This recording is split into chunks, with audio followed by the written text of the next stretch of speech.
Hello and welcome, barrel chasing business owners, to this episode of Barrels and Business. We aim to bring you an hour or so depending on the waves, and I can tell you right now, I can see some glassy little barrels out the front of my house, so we'll see how we go, Dan. Hour or so of entertainment around all things surfing, traveling tips for the surfers, and more importantly, the trials and tribulations of driving and growing a business. So today I am super stoked to bring you one of my dear friends. I just got goosebumps. One of my dear friends, Dan Carlin. Now, Dan is a serial entrepreneur, starting out as a solopreneur, doing the PT thing back in the day before really growing and scaling a bricks and mortar business that was on the trajectory for being listed on the ASX. But then realizing that he needed to follow his passion in his heart and take that beautiful wife of his to Bali, where he now runs an online business for the last 5 years, Dan? Yeah. 5 years. Yeah. And it is absolutely epic. So Dan is the co-founder and CEO of Invigorated Water. And we're going to talk a bit today around how he has found, going deep on Amazon and launching that business, the issues with that. How do you really diversify your risk? I must say, Dan, though, is a lover of taking risks. So we'll go into that too. But first, Dan, we were just catching up before. And I was like, wait, let's catch up when we're live, because Bali, the season, what the fuck's going on, man? Yeah, so Jade, first of all, thanks for having me. Good to be here, all of that stuff. Yeah, we're in wet season here in Bali, but it's just not raining. As you can see behind me here, this is the rice field out the back of my house, and it's like blue skies, no wind, super nice, crazy hot, because without the rain, it's just stinking hot. But yeah, wet season hasn't really happened, which is awesome for surfing, because it means this time of year, I don't really surf much, but, got onshore winds and things, but it's actually small, glassy, pretty nice every single day, which is awesome for surfing. But for Bali, it's not great, because we didn't have much of a wet season last year. So for 2 years in a row, there's not much water. And so in fact, there's a little rice field just over my shoulder here, the sort of lowest part of the field, and it's failed. It hasn't worked because the farmers haven't got enough water. So they're a bit worried. There's parts of Bali's without water, and especially for sort of villages and stuff where they don't have the sort of access that we do to stuff. It could become a big problem. So we're really hoping that while I want the good waves, I'd really love to see some big rain here in this next month. Yeah. I've actually been seeing one of our friends, Monty's been at Brara, and I know because you're down near the Canggu area, that some beautiful glassy waves. And even one of my friends that's PT up at Commune, they've been still getting some beautiful waves, 3-4 foot, and just killing it. What do you normally do in the wet season? Do you have to travel to another part of the island? Is there waves that you can chase when you've got to get wet? Good question. So what a lot of guys do here in Bali is this sort of Canggu, sort of South Bali, this side of the airport, the western side of the airport, southwestern side. It's awesome from basically, March through till about October, and then there's that sort of that wet season. And what a lot of guys do is they drive over the other side. So you mentioned Karamis before. That's really good wet season wave, and that whole east coast of Bali is really good, because when those winds turn around, it's then offshore over that side. So that's where a lot of people go. But from my house in Pererenin, it's like, it's kind of an hour each way. And so an hour each way to fit in an hour or so, 2 hour maybe surf, I don't really do it. So for me in wet season, I hit the gym, I do yoga. It's a good focused work period for me. We often travel in wet season too, because it sucks. So go there for a month, and we tag team that with going to Europe, because my wife Monica is Norwegian, so we go to Norway and Germany quite a bit. And now these days with a 7-month-old baby, surfs that take me a long way away just aren't easy. So I surf down the road. I love my local breaks right here at sort of Pererenin, Echo Beach, Pantai Lima. These are my spots. Yeah, and you took me out there last time I was there, and I nearly drowned. Yeah, look, when it gets big out there, like a lot of places around the world, when it gets big, it can be pretty heavy. They're breaking over. It's not coral reef, but it's kind of rock shelf. There's urchins. Yeah. So it sucks if you do get caught in the inside and you end up on those rocks. It does suck a bit. But after a few years now of sort of really getting to know these spots, what I do love about them is you got these nice channels either side, left and right. So you don't really have to do much duck diving. The only time you really caught is if you don't make a takeoff and you get caught on the inside. But even then, kind of just get washed out into the channels and you're straight back out. So the only thing hard about that is when I go back to a beach break, I'm like out of breath from duck diving because I'm just not used to doing it that much here. Yeah. Just got to get that fitness up and the arm strength of getting under them. Yeah. I do say one of my favorite surfs with you was actually out the front of, was it Coup d'Etat, where we had the crazy Italians out with us that day? Yeah, that was out the front of Coup d'Etat in Seminyak. Yeah, there's two breaks there. There's a sort of a big outer break there that all the sort of surf schools hang on, but then there's a closer one that's a nice sort of left and right that's a bit closer in. And yeah, that was it's where we used to surf a lot. Yeah, that was the local, wasn't it? Yeah, for me now to get down to Seminyak, like his Brower and Canggu area has gotten so busy. It's just so much of a mission. And so, 2 kilometers that way from my place, I've got 3 or 4 really good breaks. So yeah, I'm lazy these days. I just stay local most of the time, except for trips, except for going away. Yeah, beautiful. If someone was going to be traveling to Bali and wanted to avoid all the Bondi hipster tourists that are hanging around Canggu, but still get a decent wave in and be in a good area, where else would you recommend? Yeah, so this area around me, so Pereiranan is right next door to Canggu. We're talking a few rice fields and a couple of streets away, so it's not that far. But the access to get to it, there isn't really like a shortcut through to it. You sort of got to go up and around onto a main road. And so it's kind of meant that this area is a bit residential. And so all along the beach in sort of Canggu, within sort of 2 Ks of the beach, that's really that sort of tourist zone. But as soon as you go inland a little bit, so let's say 5 to 10 minute ride on your scooter, you're in beautiful sort of area where it's mostly residential, where you get more for your money and all that kind of stuff. And that's where we live. We live in a house just a couple of minutes back from the beach, probably 5 minutes. A stunning villa, not just a house. Yeah, it's a nice spot. But then if you go just past us, there's all these great beaches like Chimagi, and then even a little bit further to Kadungal. But everything's kind of keeps moving along the sort of southwest coast there. And so those areas are quite good if you're coming over and just wanting to find some waves that weren't too crowded, not too much of that Canggu scene, which, it's fun. There's bars and nightlife and all that's cool, but it does get tiring. The other spot, though, of course, for me is the Bukit. I still love Balangan, Bingin, Uluwatu. Yeah. That whole stuff there is cool. And I think it's kind of on the way up a lot in terms of, they got a lot of big venues now like Omnia and Ulu Cliff House and these kind of epic venues. And they've always had great hotels, but they seem to be getting a lot more of the cafe level type stuff. And there's just better services up there. And so I think a lot of people are actually moving up there. But I think you either want to move there and stay up there or you live down this end because in the middle you've got all the stuff. So it's 2 hours now to get up to Uluwatu from my house. It's a mission. Jeez. And what season, what time of year is good for Ulus?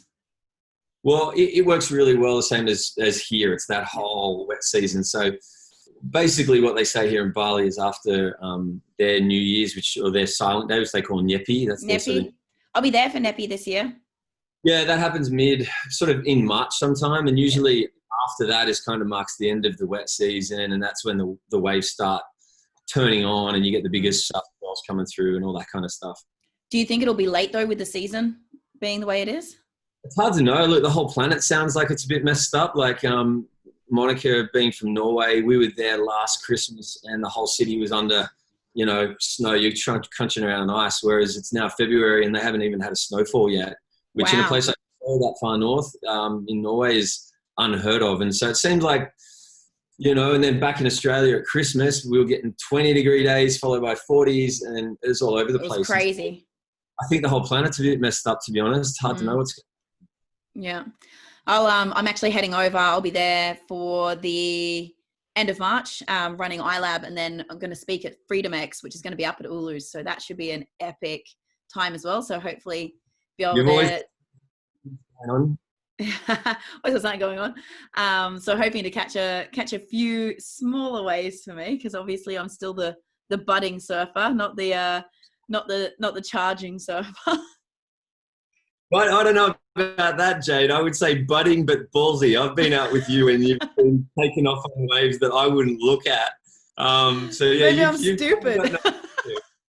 Yeah, well, hey, you said it, not me, but definitely ballsy. Yeah, I do remember being out at Canggu one day and this guy just going, "Fuck, was that you taking off late again?" He's like, what are you doing? Yeah. Just pitched over the falls. Yeah, just yeah. It's because it was when my paddle fitness wasn't so great. So like I was still getting back into surfing and the paddle fitness wasn't quite there. So for me to get them, I had to go late, I think. Yeah. No, well, I find also as we're getting a little bit older, you know, I've been through sort of. I didn't really actually start surfing until I got to Bali properly. Like I'm 40 now, and I started it. Didn't really get into it till I was about 20, and then I didn't really live close enough to a beach for the early part of my 20s. Then I did live in Sydney around the eastern suburbs like Bondi and all of that and Bronte for 10 years, but I was just more interested in my weight training and other stuff. So I didn't really surf. Yeah. It wasn't really until I got to Bali. But I found that even here, getting a little bit older now, it's not like my early days snowboarding and skating where I just throw myself off half pipes and whatever else. Now, I'm definitely a little bit more choosy on what waves I go for, and I'll wait for the right ones with the right shape. And I'm not as risky in the surf as I used to be. I actually just had a realization. I have you to thank for me getting back in the water. Do you know really? this? No. So I surfed as a kid growing up at Evans Head. I rode longboards. We didn't have a car, so I only ever really surfed Evans. So paddle out by the wall, super easy, ride my longboard. Surfed in comps up and down the coast, but comps are pretty easy as well in terms of locations, like knowing where to surf, going out with a group, all that sort of stuff. And it was longboarding. And then when I first started my first couple of businesses at 21 up in Darwin, and I was up in Darwin for 4.5 years, no surfing, then started running the recruitment firms through Sydney, Melbourne, didn't surf, got into my footy.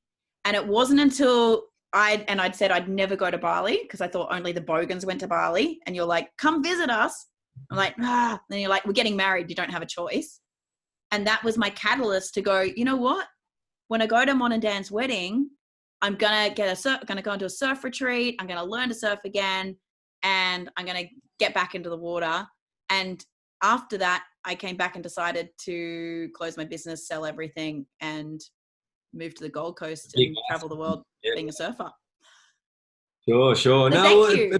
How has that effect on a lot of people though, actually? Like I started going to Thailand a lot when I was about 19 through sort of my early 20s, and I was just Thailand. I must have done countless number of those full moon parties. There's more than I can remember. Copenhagen. But yeah, so I did that so many times, but I really wasn't attracted to Bali either until I must have been early 30s, or actually nearly mid 30s. It was like, you know, we got here roughly 5-6 years ago. The year before we moved over, I went on just a bit of a break because I was burnt out from my last business, and Monica went off somewhere else for some sort of like, I think it was Awesomeness Fest. Yeah, so she went to A-Fest. A-Fest, yeah. So I traveled to Bali and I just fell in love with it. I was pretty novice with the surfboard, and you know, but just found I really liked it. And I think Bali grows on people, like that sort of, I guess, that Kudus-Seminyak bit. Yeah, you wouldn't want to live there. And even for a lot of people, that's not their idea of a holiday. There's a lot of stuff going on, but it's not that relaxed on. And so once you get out and about, like we lived our first few months, as you know, out on Nusa Lembongan, which is the island just half an hour from the coast. And that was awesome. I love Nusa Lembongan, and every time I get there, at least when I run with iLab, I always make sure that we take the participants to Nusa Lembongan for the middle weekend, just so I can go and get in some snorkeling and try and get a wave at playgrounds. And it's just... Yeah, I love it. I actually haven't been back to Lembongan in the 5 years, because what happens in Bali, like obviously because of in the early days for us, the visa requirements mean you're coming and going in and out of Bali a lot. We had different types of visas and things, and so you'd have to travel a fair bit anyway, and so you never really travel around Indonesia much. Like we found that we were always traveling. We're obviously going on to visit family in Australia and Europe, but then also trying to go on other travels ourselves because we're big on travel. We didn't really actually go back to many places. It was only about 2 years ago, around when we got married, that I think we called it one year, a year of Indo, and we actually went on a bunch of trips. We went down to Rote, we went to Western Bower, I went to the Mentawais, and I sort of did all of that stuff. But it's funny, it's very easy to stay in this little bubble of Bali and go that far. It's time just goes. You know what I'm like. I get up to Guynear or to Karamis and I end up living a commune for an entire month and not even getting out and visiting you guys. I just like get in the bubble. Especially if you're working. Kind of easy to stay at commune for a month though. Down and you're busy, you know, it's also, you know, it's always a lot going on. Yeah. Yeah. Okay. So tell me a little bit more about the boards you're on at the moment. I know you've got a new board, right? A new chili? Yeah. So I guess the board discussion for me it's been an interesting thing actually. So what seems to be the thing here, particularly, I don't know if it's at other places, but particularly in Bali, there's sort of this thing about getting on smaller and smaller boards. So when I first got over here, I was riding kind of a pretty fat kind of fish setup, twin fish, and it was cool. Pretty retro styling. And then I was like, okay, I want to start learning how to turn better and surf better. So I went to more your sort of typical performance shape. And I kept trying to drop each year, dropping like an inch and a litre and just dropping a bit of volume and a bit of size and tighter rails and narrower shapes, and just kind of kept doing that for a while. But I found that my surfing wasn't really improving that much. And my one thing that definitely wasn't improving was I only feel like my wave count per session was going up. Mm-hmm. And I was like, what's going on? And I went on my first Mentawai trip 18 months ago. And when I was on that, I'm just getting a little message here saying our internet's unstable, but hopefully it holds up. You probably couldn't see it. Yeah.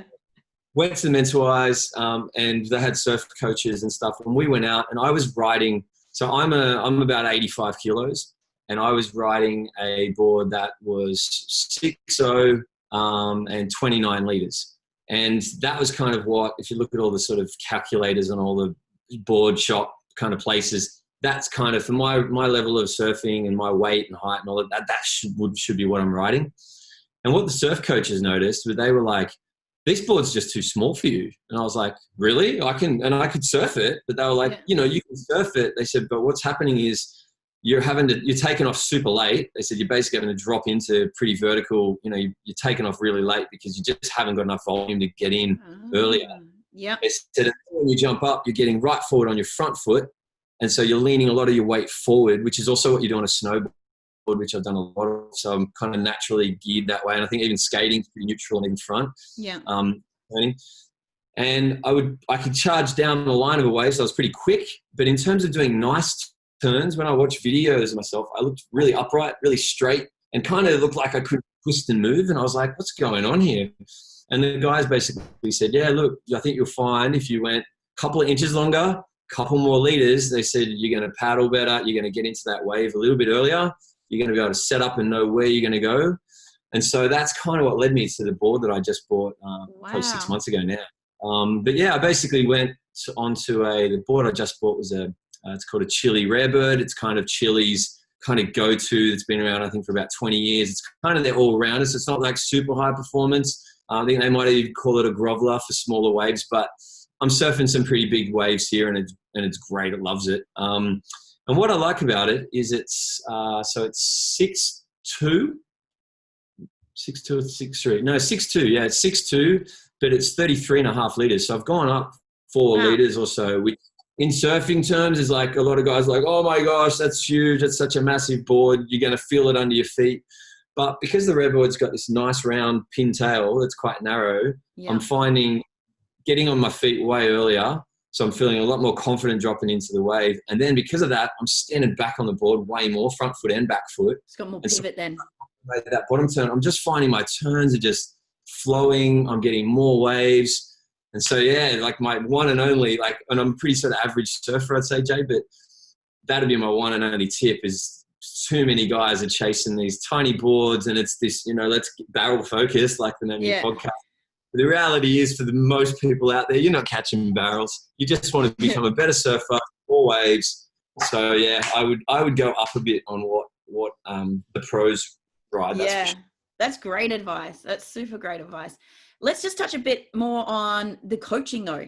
So we know in business, we know in lots of other areas of our life, even our fitness training, we go out and we get a coach to help us perfect our form, perfect what we're doing, have a look at our mistakes. But I don't see that many surfers seeking out, like in that even intermediate level, a coach to help them. How did you find it? Where was it in the Mentors? And what's your advice to say an intermediate level or even an advanced level what should they do? Yeah, well, I think like a lot of people here in Bali, because there's so many good local surfers and there's so much surf culture and there's so many surf schools, and it's super affordable to have surf coaches here, like it's in most places around the world, it costs you a lot more to get surf lessons. So, but I think a lot of people do it at that sort of super beginner stage. People are all open for it. But then I think there's something that happens a bit later where, I don't know whether it's our ego or whatever, yeah, you don't need it. And to be honest, I'm one of those, like I didn't really have it in Bali this whole time. And if you said to me, do I want to coach tomorrow? I probably wouldn't think about it. But on this Mentawai trip, I was actually drinking out of the water bottle. There's Wave Park. Oh, Wave Park. Yep. Well, that's where I went. And Wave Park, what I liked about it was it's a land camp. So you're not out on a boat with 10 other guys that stink after a couple of days. And if you don't like one of them who keeps dropping in on you, you're fucking stuck with them. Yeah, I also don't have like tons of surfing buddies that everyone that I know is either, they're busy with family or business or whatever. And so to actually get a group of guys to commit and pay, and then people have got different amounts of money, so there's different types of boats. Yeah. So what I did, I got one buddy, we went to Wave Park. It's 10 days. They basically just do 10 days back to back all year long. They're booked out like months in advance. They're really good. Run by a guy called Christy and his wife. And they basically, he found the island like 20 years ago because he was working on boats and stuff. So he's one of sort of the original, he's American, one of the original dudes to kind of get into that area. And he's leased an island and he's basically built 6 or so bungalows, and each bungalow has 2 surfers in it. So you've got 12 people on this whole island, and right out the front is a world-class left-hander, and I'm a goofy, so I love lefts, called Hideaways. That's pretty much... Hideaways gets a little scary. Yeah, but it's like, even when it's like, it's pretty much head high plus all the time. And so it's only, so if you're just learning, it's probably not the place. That a lot of the people... That's where they took me to paddle out, like the first time, like we first pulled up in the Mentawais. I'd been taken there for my birthday so I could get waves. I'm a natural as well. Yeah. And it's a pretty fast... It looked okay to start off with, paddle out. Next minute, I'm like, there's the shelf. What the fuck? Yeah, it's super shallow. What they did though at Wave Park, which was quite cool, was... So first of all, because it's a little bit more expensive. I can't remember what they charge, but it's a few $1,000 US for the 10 days, and it's all inclusive. It's your food and everything. But nope, not bintangs though. Hey, bintangs are not included. No, that's not included. You end up spending about a few thousand in bintangs as well. But I drank 100 bintangs during my 10 days. 100 at $3 US a can. Yeah, it adds up. Because everything's got to get taken out there. But basically, they The rooms were amazing, and what I loved was we were doing 2 surfs a day, like go for the super early one and chill out a bit, and then after lunch go out again.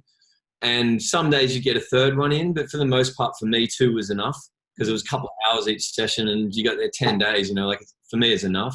But what was cool about it was, after you surf, you come back to dry ground, have a shower, you can walk around a beautiful island. There's like, so it's an awesome place to stay. But the guys, what they do there is they hire a couple of surf coaches that I think they do like a deal where they're good surfers from all over the world that basically, I think they get to stay there. They might get paid something. But for the most part, I think they're getting a free holiday, and all they got to do is teach people like us how to surf a bit better. And to be honest, it was probably one of the best things I've ever done in terms of surfing education, because the guys were, I guess, again, it's a bit of a maturity thing, but I'm at that stage where I'm like, the ego's not there. I'm not trying to prove anything. I just want to get better. So I'm open. Tell me, and I'm happy to learn from other guys that know a lot more than I do. And so this was great. I got some really good tips. You got drone footage, you got other video footage. And watching yourself back and then having discussions with good surfers really helped me understand the way I surf, what I need to do. And all I've really worked on this year was getting on my back foot more, bending the knees, actually slowing down. Like when you stand up and drop into that wave, that adrenaline's charging and you have that tendency to want to just race. So to actually go, take a breath, turn, take your time, and that's changed my whole outlook with surfing lately. It's been good. I have the exact opposite problem. Obviously, I just like to drop late. No, I think from riding a longboard so much, I am all weight on the back foot. So sometimes it skates out from underneath me. And I think from being out of the water so long, my fear, I'm still looking down and not looking across the face of the wave when I'm taking off. So I'm taking the drop. But I was also so used to, like, my signature move was the big drop knee bottom turn. So I'm getting to the bottom way too early and too deep, and then trying to bottom turn, and then I'm getting, especially somewhere like Karamis, where you just got to raise like fuck, and then I just get fucking swallowed. So for me, I know the key things I need to work on is just looking down the wave, looking down the line, I actually have to get the weight more equally distributed, and staying a bit higher on the wave to keep that speed up. So that was big things for me. And one key thing I learned, I watched some YouTube videos the other day. This was great surf coaching. Like, I just didn't even think, like, just a couple of things on like how to get barreled, because this is my goal this year is to get proper barreled, not just like a little bit of shade and then cleaned up. And it was like, okay, got which way you're going, natural and goofy and things like that. Like the weight distribution onto the toes to dig the rails in so that you don't skate down. And obviously backside, my new favorite thing to do is to just take off pig dog and grab rail and hope for the fucking best. So I'm finding when it's steep and bigger, I'm actually more comfortable going left as a natural and grabbing the rail than I am going right. And I'm more natural to look over that shoulder and just jump and grab it. So I've been trying to get down to D-bar a couple of times and practice on the steepies before I get to Karamis. The same thing in Karamis. I should be going over that side and surfing rights, because that's one of the things that's hard here in Bali is this side of the Bukit, basically from Uluwatu all the way down through here. There's a few rights, but it's dominated by lefts, and because I love I just surf left basically all the time, and so the opportunity, even if it's there, I don't take it. Whereas I think I'd like to do another Mentawai trip, and the trip that I did, actually, we had really shitty wind conditions, and so we stayed a lot at that home break hideaways. But I think what I'd love to do is go back and do some more trips around different parts of in other places, but try and get myself into some rights, because I've just never. I think I'd feel a lot. I just need to get my confidence up with it. Just haven't done it really. Yeah. We stayed at a really good land camp as well, which was Boutique Resort. I think we only had 8 to 10 people and we had the whole island. It was just us on the island, and it's super quick. I think it was like 10 minutes to hideaways on the boat. So that was really cool. But pretty much everything the guys were hitting were lefts, like eBays, and even for me, like I could go to Bang Bangs, and that was about it. It's a fun wave. That's where we had like what they called a charging boat and a chill boat, and so there was kind of a real mixed group of surfers, and so the charging boat was kind of going to more those sort of spots, and then Bang Bangs was one of the go-tos for the slower group. But I got Bang Bangs on a bit of a bigger day, and it was awesome actually. I had some, it's not as hollow and it's not that classic Mentawai thing quite as much, but it's still a beautiful left that runs along a reef, and you get quite a few turns in. It's a good ride, and you still get worked if you're on the inside. We had a session that I had there. Yes, we had 2 guys get cleaned up there, and we had to go pick them up around it. It's around the eBays, because the boards got smashed. They got stuck on the beach. They're like completely broken, and I was out there and I was doing okay, so it wasn't a bad day. Evidently turned out to be pretty bad. It doesn't take much to go from good to bad. Yeah, with hideaways, you can be out there, and I've got photos of me like on the wave, and you can actually see rocks sticking up out of the water in front of the wave, like not far. And I know it was there when I was there, but I was just, and the surf coaches are pretty good at just kind of pushing you a little bit. But I was just going for it, and I guess I was lucky. I kind of made more waves than I didn't, but the ones that I didn't make, I tapped rocks a few times and got a few dings in the boards and in me, but. Yeah, it's easy to see how all it would take is a good smack on the head, or when it gets, like some of the guys, like there's definitely a certain size that I would just be tapping out and watching, and some of the guys are just, kamikaze out there. Well, nearly everyone that we came on a changeover period at our camp. So we had a group that was there and then left, and a group that came, and nearly everybody ended up with stitches or a broken board. I ripped the fins out of one of my boards, and it was super lucky. They rang a Kiwi guy who turned up on a boat, picked up my board, took it, did the best sting repair ever, like put my fin box back in, fixed it all up, got it back to me in a day, and it was better than the repair job I get here on the Gold Coast, and it was fuck all. Yeah, so I was like, any chance of a ding repair? And they're like, yeah, we'll make a call. Dude will come pick it up. I'm like, amazing. Perfect. Epic. Random question for you, because this is something I really struggle with. And I don't even know, you probably don't even wear sunscreen. I'm looking for reef-safe sunscreen that, doesn't clog your pores and isn't shit, that you can wear for 3 hours. I got crispy fried 2 weekends ago at North Stratty, and I'm still struggling. I'm still burnt. Yeah, right. You're right. So most of the time I don't wear sunscreen because I'm a super early guy. So usually I'm standing down the beach stretching while it's dark, waiting for first light, and then I'm out there because it gets crowded here and I get in early, plus busy during the day. So, and I just love that super early time. And let's be honest, it's because of your anxiety of getting to your desk. A little bit of that, which we can touch on in a minute. But and then at the other end of the day, like the sort of sunset session, that's sort of the other time I might go. So rarely am I surfing in the middle of the day. But when I did that Mentor trip and some of the other Indo trips where you can surf right through the middle of the day and it's just roasting out there, I've tried wearing hats. I hate it, so I just don't. I was doing long sleeve rash shirts and all that sort of stuff. But I did have a good. I can't remember the name though. I did have a good sort of clear, sort of thick, quite thick zinc that I was putting on that worked pretty well. Can't remember the name. That's right. Well, if you remember it, we'll drop it in the show notes. I've been using the Surf Mud and the Surf Yogis, but I have a thing with zinc. Anything that's high content zinc does something to my skin. It almost like it burns my skin just being on. Like if I wear that brand Invisible Zinc, I literally look like I'm blistered, and it's sunburnt. Yeah, it's like better off being sunburnt. So I'm seeking tips.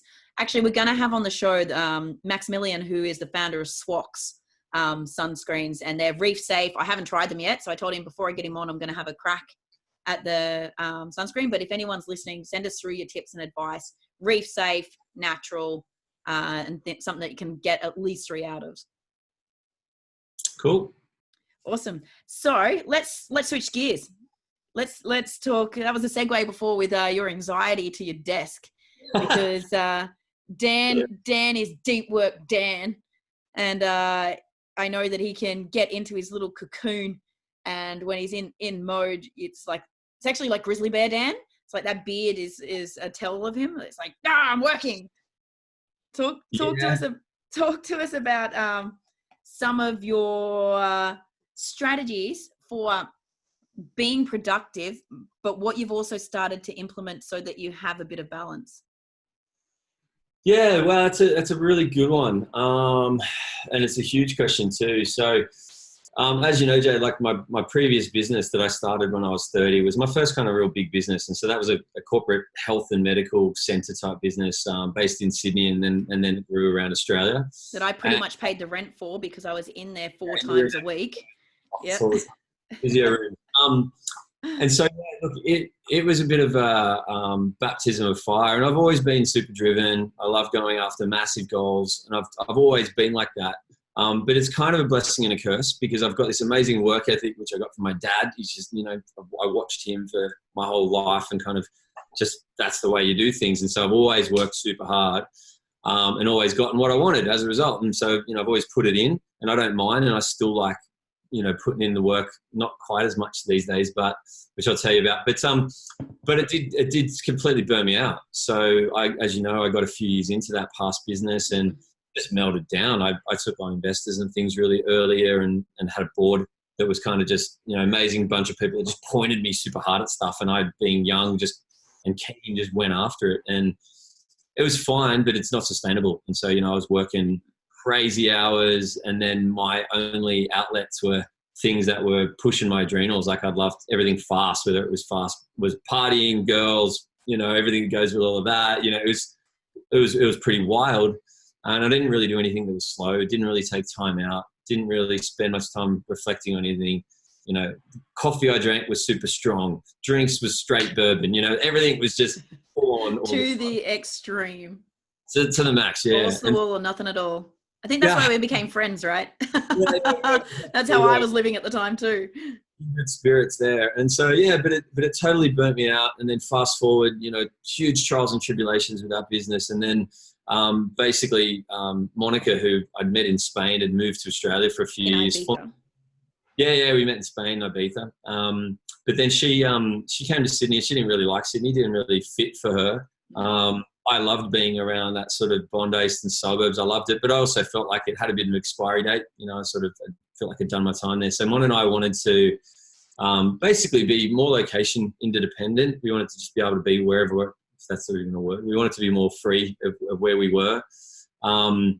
Having a service industry business like I had, where it was, I was dealing a lot with big corporates and B2B type selling, but I was also dealing with doctors and a lot of these sort of health practitioner types with massive egos and staffing issues, and being in a sort of mainstream Western country like Australia, you've got all of the, the work cover and the workers' comp and insurances and the this and the that and HR issues and all of that stuff. I kind of went, man, I just want to products business. I want to do something where I've got a product, and sure, there's still a team, but the focus is the product. And that's really what Mon and I sort of set out to do.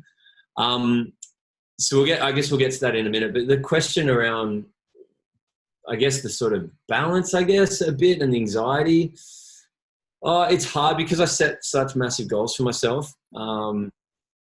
I've got this innate drive that I need to work. And every time I set a new goal, I go, once I get here, I'm going to chill out. And what happens is I get there and then I set the next goal, and the chill out part never happens. Yeah. And so, after going through a couple of major burnouts where I basically couldn't function, ended up medicated, therapy, you name it, I've been through all of that stuff. Where I am now, I guess, in life, also being 40, new dad, it's kind of been a bit of this midlife crisis zone at the moment. What I've sort of found now is I've figured out what work style works best for me, and that's kind of being locked in a padded room. So basically this room is my man cave. It's our third bedroom, and it's the furthest from everything else in the house, and I just lock myself in here. And so I find that I work a lot better if I'm just completely alone. So something like a co-working space is my worst nightmare. So for me, being here is really good. And then the other thing that works really well for me is big chunks. So I'm good if I get 4 or 5 hours first thing in the morning to myself, get a lot of stuff done. And then after that, then I'm available for my team, or I don't have to work anymore in the afternoon. And as time's gone on, now our business is at a point where my team basically can run the whole business on an operational level. Everything that I'm doing is kind of strategy and planning and, just steering the ship really. So I could be working very little if I want, but it's that drive. It's not in you. It's just not in you. Yeah. So I know that you're quite strict. You've really designed your day and given the team rules of when Dan is available as well, rather than being reactive and like sitting down at the desk and letting all the shit come in. You've pretty much programmed not only your external team, but your wife and your friends when they come to visit of what mode you're in when, to make sure that you can be in that productivity zone. Is that right? Pretty much. So we have a team that's scattered all around the world. So there's about 15 of us, and they're everywhere. So we've got a few in the US, a few in the UK and Europe. We've got a core sort of group in the Philippines. Then our suppliers and stuff are all in China. And so we've got these people kind of spread around everywhere. But yeah, what I've done is a few things in the early, so I have, like any sort of business, I have sort of core, sort of 3 main managers, and I meet with them every week, once a week. And what I've sort of trained them to do, because one of the things that happens with a international team like that, where you're not all in one office, is over time, as the business grows, the amount of email exchange is just insane. Like, I could open my email in the morning, and all of a sudden and when I mean morning, like early, 6 o'clock, all of a sudden it could be midday. My whole day's been just sideswiped by everyone else's stuff and team needing things from me. So what I've sort of trained the team to do is, we've got an agenda for each person, basically like a laundry list, like a to-do list pretty much. And every time they think, oh, I need something from Dan, or I need this, or I need that, if it's not something that they need within 24 hours, they just put it in that list. And then when we have that weekly catch up, we run through their agenda. And it sounds like a pretty simple thing, and it is, but it took ages to actually get people to switch from just me being available all the time, especially when it used to be a team of 3 or 4. But as we've gotten to this sort of bigger team, and I've wanted to work less, and I've needed to be, I guess, we had a really tough year in business last year, and I need to be, I need more think time rather than just doing and solving lots of little. My job for the last couple of years felt like I was just the guy who jumped in when it put out fires. But there'd be so much of that stuff that now I really just want to, I actually need it. I need more time just to think and strategize, which means a lot of time by myself. Kind of just figuring out what's next. And so, yeah, I've put a lot of those, I guess, boundaries in place. And Monica and I, so Monica's basically does our product development. She comes up with the ideas and gets products basically ready to go into production. And then I kind of completely run the business. And I can actually see Monica outside walking in with a green juice. Yes. Say hi, Mon. I'm on a podcast right now with Jade.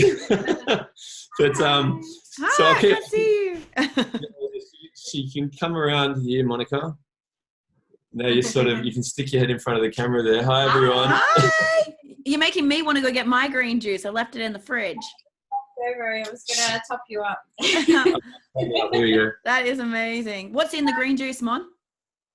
It is an alkalizing power green. So there's kale, spinach, cucumbers, ginger.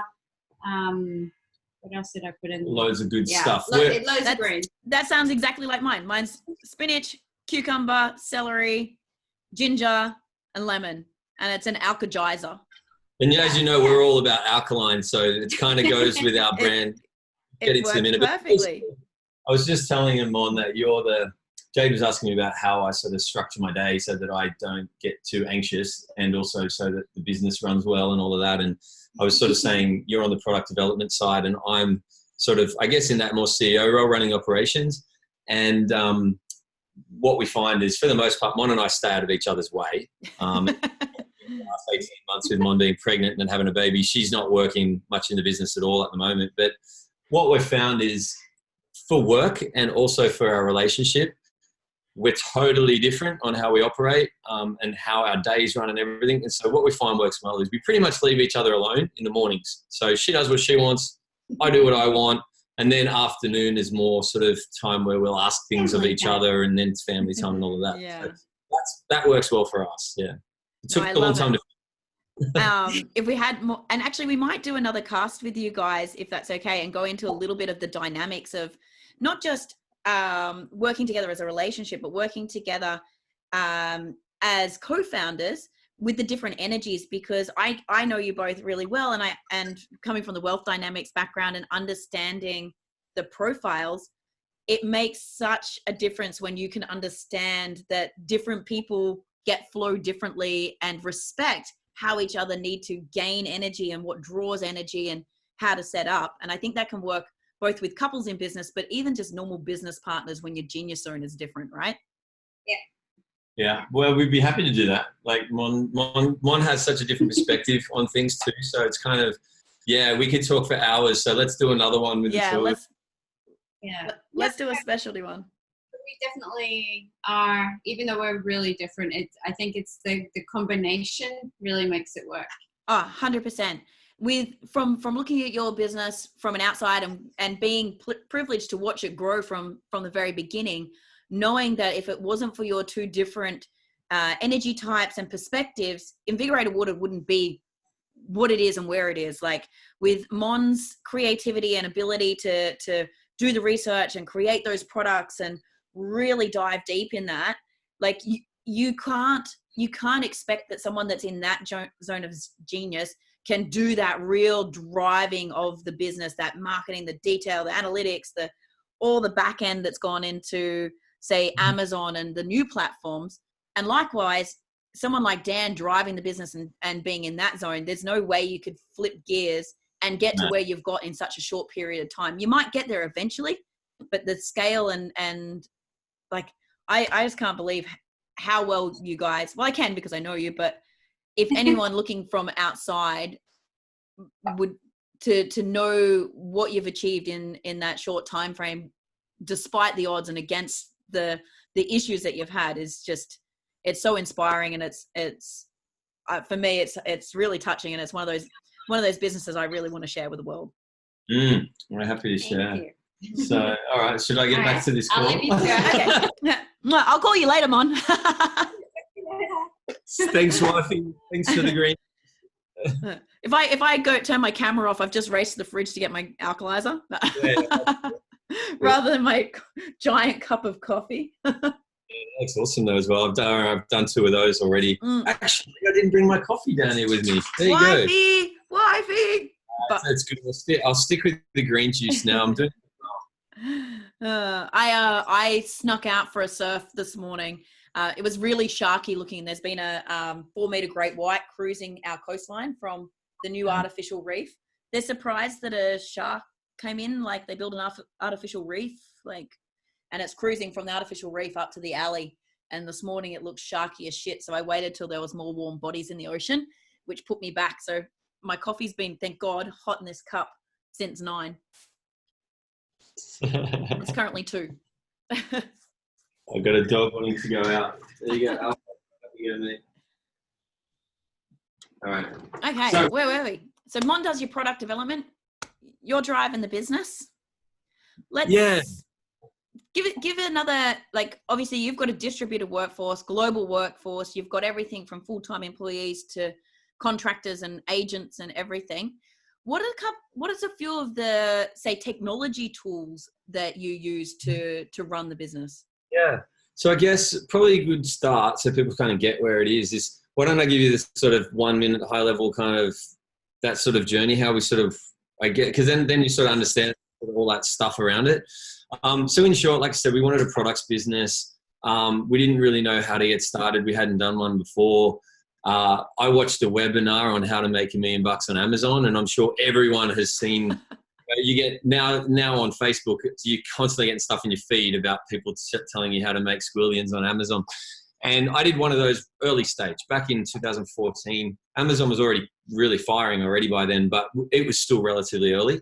And it was great, actually. Did a course and it taught us how to, do the research to figure out what might be good products to go after, to get an idea of sort of the volume and the market and all of that, and then go out looking for sourcing those products. And so I liked the model because it was basically proving to yourself first that there was a market, not just you coming up with an idea and going, I think I should do this. And I think it's cool, so 1 million other people will.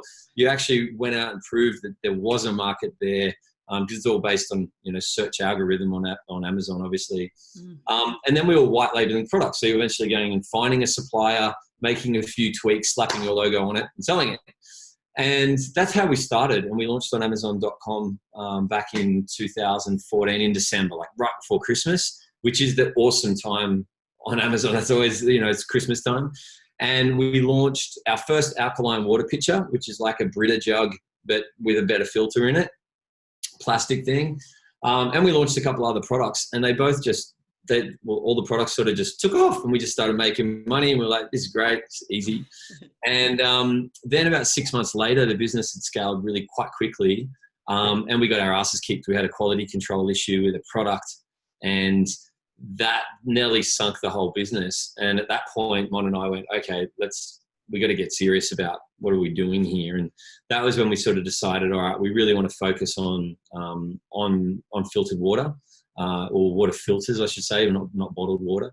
And we really wanted to build a brand around that. We got a lot more focused on building our own products from scratch. So now on Amazon, if you were to try to do that white label model where you're just buying products and putting your own label on it, pretty hard to do well at that now, because there's so much competition, there's so many copycats.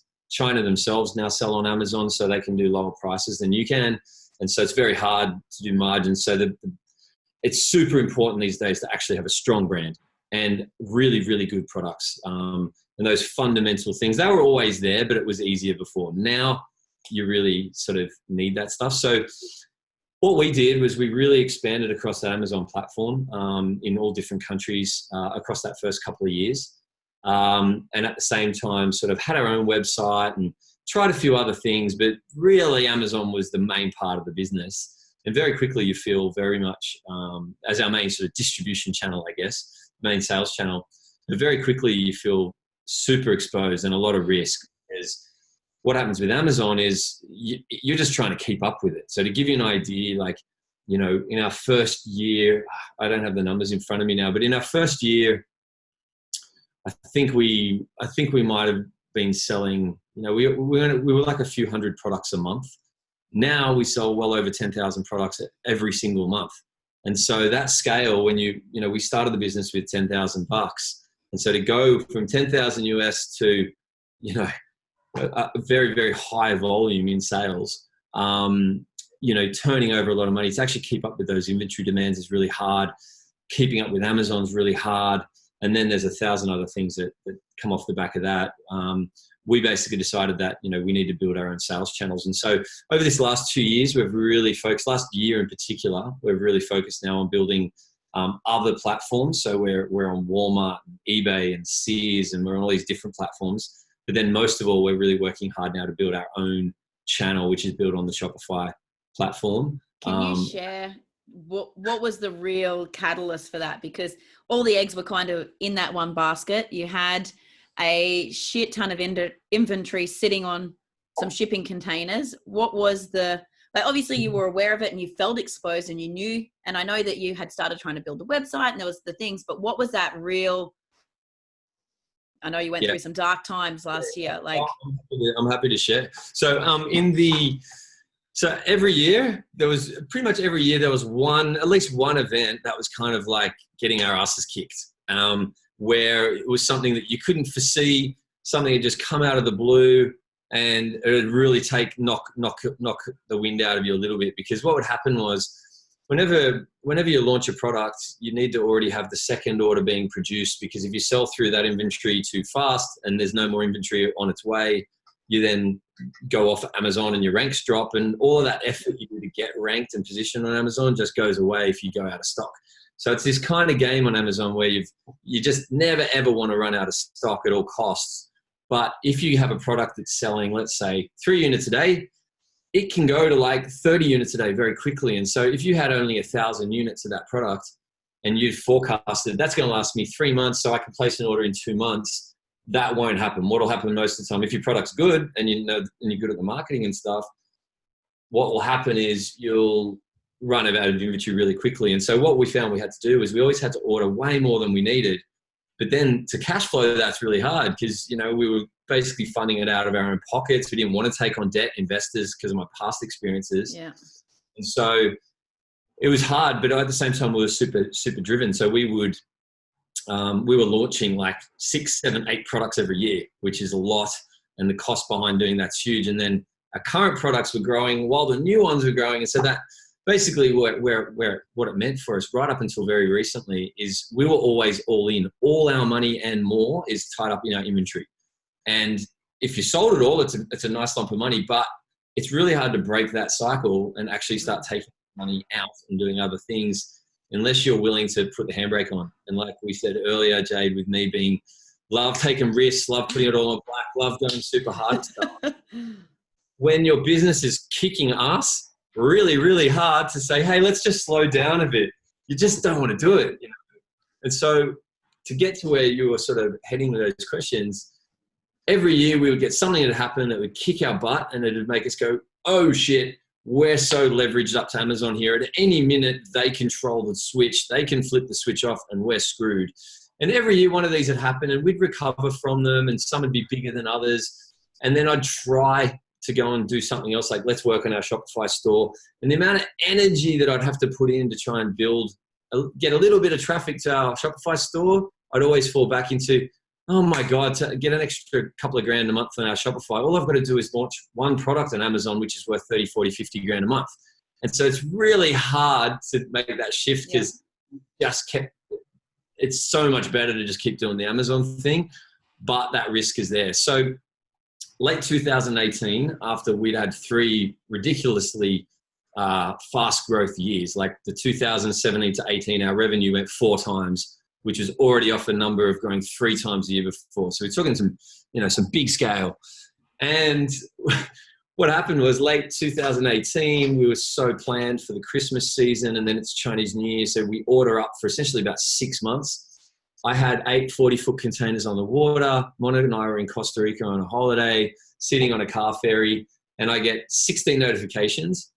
And long story short, what happened was Amazon put 16 of our 24 products, and they were our top 16 that had the most reviews, best ranks, highest selling, all of that, put them in this category called pesticides. Confused the heck out of us. They couldn't tell us why. Basically, for 2 months, I had to fight with Amazon to figure out, across the busiest time of the year, and they suspended them. So we weren't selling anything except for a few products. We still had other countries around the world, but the US had shut us down essentially. And what ended up happening was the Environmental Protection Agency, so the EPA, which is part of the Trump administration, they decided that any products that claim to remove bacteria or viruses or anything living, parasites, this kind of stuff, it's considered it's considered a pesticide, which is a weird term. I don't know why. I still don't quite get it. And if you want to make those claims, you have to be registered with the EPA. And being water filters that do those things, we said that through all of our listings and our packaging. It said our products remove this, and we've got lab tests and all of that sort of stuff. But because we weren't registered with the EPA on that day they decided this, Amazon literally shut down thousands and thousands of products, and everything from cutting boards that said they were antibacterial through to water filters through to a huge amount of stuff. And basically what it was someone just turning off our cash flow overnight.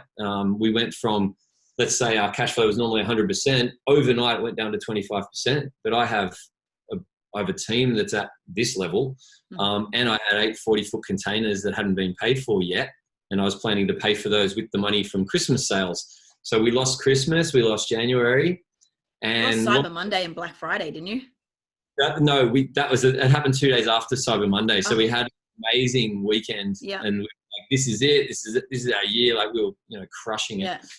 We just started our 7-month round the world tour. We're like, all that kind of thing. Yeah. We were living the high life pretty much. And then what ended up happening was, after going back and forth with Amazon trying to solve it, they pretty much said, look, those particular products can't be put back in a different category. They are pesticide. Even if you were to go and get registration with the EPA, which would take months and a huge amount of money, which is why I think the EPA might have done it. It's a bit of a revenue generation exercise. They basically they said that they said even if we got registration, because we're not an American company and we're not owned or American residents, Amazon's policy is only American citizens can sell pesticides on Amazon. So we kind of were cornered from all angles here, and it was massive. And at this time, I had some other things going on in my life personally, which was super tough, and it was really hard. Basically, Monica fell pregnant, which was a big surprise. My mum passed away at the same time, which was very sudden. It was just a very, very, very tough time. And basically what we had to do was we had to remove 30,000 products from Amazon's warehouses in about 40 states in the US. And then we had to basically create new products. So changed filter mixes, and make new packaging. We had to change what we say. We couldn't make all these claims, even though the products do what we said they did, because we can't say that. So then that puts a whole lot of things around, that was a bit of a competitive advantage for us. So now we lost some of that. So it was a huge kick in the guts. And basically what it meant for us was, it took about 6 months to basically relaunch and all of that stuff, but we had to start again. So the new products that we launched were literally new products. They had no reviews, no ranks. So 5 years ago, when we did all that work, it was gone, and I had to start again, which is really hard on now a platform that's way more competitive. Millions of people sellers all over the world are, and you can't use your competitive advantage as your selling point. All that stuff. And so that was really, for me, I was like, okay, I don't have a choice, because Monica and I have our life savings. Every bit of money we had was in our inventory. I had suppliers that I've got good relationships with that were backing me, and they were being really nice about letting us pay them off over time, which was amazing. And really, I had to see it through. So we had to relaunch. We had to get back up. We have to figure out a way to sell our inventory so that the business can continue. But the big thing there was the final sort of reminder that we're just way too leveraged with Amazon. And so over this last 12 months, I basically committed heavily to growing our own sales channel, which is what we're building on Shopify. And I'm still super committed to it. And it's hard, it's slow going, but it has to be done, because we just cannot continue to have this level of risk all the time. Yeah. What would be some advice that you'd give if there was someone else looking to do a product-based business selling via e-commerce? What things do they need to think about so that they don't get into those issues? Maybe in hindsight, maybe you would, like, knowing you probably wouldn't do anything different. But if you were going to advise, say you were going to coach someone doing something similar, what would you advise them to do? Yeah. Well, look, like you're right, Jade. I don't have regrets. Business is constantly a state of learning. There's always challenges. It doesn't matter what type of business you're in. The challenges are just different. It also doesn't matter what scale you're at. There's just different challenges. But business is tough, and it's always going to be that way. So I don't have any regrets. It's certainly not the last business I'll do either. So it's all good there. And the learnings of the last year is definitely, I would say I've matured a lot as a business owner. I get really high off doing all of the sexy parts, like the marketing and all of that sort of fun growth type stuff. Whereas the more admin, compliance, regulatory stuff, which is definitely necessary at our scale and the markets we play in. I used to just absolutely hate it, where I basically over this last year learned that it's necessary, and I had to grow up. Bear with me 1 sec. I have to let my dog back in. Alpha. Alpha, he's annoys me. He's learned how to open the door, but he hasn't learned how to close it. So he comes in. But what advice that I would have, and if I just focus on e-commerce, so that e-commerce physical product space, it is awesome. I would encourage people, if you want that location independence, and if you want to have basically unlimited scale opportunity and all of that stuff, or even if you just want a small product-based business, it's a fantastic space to be in. But I would probably say the tough parts is keeping up with all the changes. It's such a fast-moving space. So, each of the platforms like Amazon and eBay and all of that, they all change, but they all change in each different countries as well. And so, for example, the way sales tax was calculated in the US is now totally changed. And then you can have Trump decides to tax imports from China at 25%, where we used to didn't have any tax on the way in at all. Then you get things in Europe with the way stuff flows because of the Brexit. And so there's all of these things that happen all the time. And so I guess if you're going to go down the e-commerce path, I would either say pick a market that you either want to play in or that you really know. So let's say you're from Europe. I met a guy actually who was just really focused on Holland, and he was just a way more chilled out guy than me because he's just stayed in his own backyard, which he knew well, and he's doing it really well, and he's not allowing himself to spread out, even though he's got a great business and the temptation's there. And even now in that e-com space, going after, for example, Amazon.com in the US as your first launch platform now, I'd probably say don't do it. I'd look at other platforms like, the UK's still got great opportunities. Germany's fantastic. There's a lot of other places that you could go that are a bit easier and cheaper to get started. Trying to go after, a really popular keyword or product in Amazon.com. Yeah. So I think though the fundamental things that I mentioned before is doing the work up front to choose the right products or the right niche, then sourcing really good quality products and making sure that quality is maintained, because it's really hard to maintain that, especially when your suppliers are overseas. And that can really screw you, because one of those hiccups you said with the quality control, it's like you can make all this money, sell it all, think you're sweet and you're investing in the next thing. And then if your quality control and they're all coming back, that can just sideswipe you, right?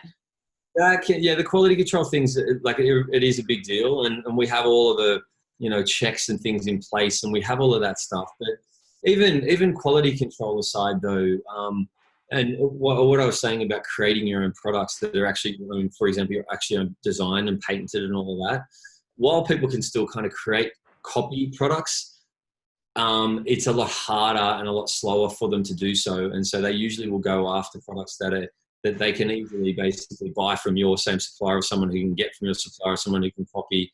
And so we've had issues like, for example, a couple of the products out of the 16 that went down, they were our early products that were basically white labeled. So they're not our design. We just repackaged them and we put our own filter mix in it and made it a bit ours, but very easy to copy. So by the time we relaunched them, 2 or 3 competitors had come onto the market. And so in one product, to give you an example, we had a shower head that we used to sell for $45 and we'd sell them all day long. I bought them at a really good price, great margin in it, excellent product for us globally. By the time we relaunched it in the US, we had 3 or 4 competitors that had basically overtaken and got to the top of the ranking. But then they all undercutted each other like crazy to the point where the product's now a $25 product. So I spent $30,000 relaunching and getting this product back up to a good position, but now I have to sell it at $25. And so there's hardly any margin left in it, but I still have thousands of them because I had a huge order on the way. Yeah, so you got to get rid of them.